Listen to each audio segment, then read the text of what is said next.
වයස අවුරුදු 27යි වයස ඉවර කවන්නේ නැද්ද? 27යි. අධ්‍යාපනයේ ඒ දේවල් ටික පොඩ්ඩක් හිටින් කියවන්න. මුලින්ම ඉස්කෝලේ ගියේ මගේ ගම කත්නෝරුවේ සිද්ධාර්ථ ගල්ගම විද්‍යාලයට ගමේ ඉස්කෝලේ ගෙදර ගාව ඉඳන් මීටර් 200ක් විතර. ඉස්කෝලේ ගියේ 4 පන්තියට විතරයි.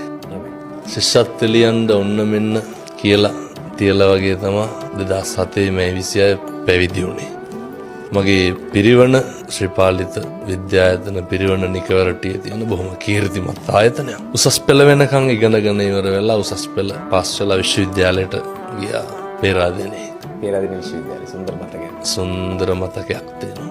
විශ්වවිද්‍යාලයට ගිහිල්ලා පශ්චාත් උපාධිය කැලණි විශ්වවිද්‍යාලේ සම්පූර්ණ කරා මේ පහුගිය දවස්වල. දිල්ලි විශ්වවිද්‍යාලේ පාඨමාලාවකට සම්බන්ධ වුණා. ලංකාවට ඇවිල්ලා දැන් මේ ධර්ම ප්‍රචාර කටයුතු බොහොම ඕනෑකමින් වගේම හරි අනුකම්පාවෙන් කරන කටයුත්තක්.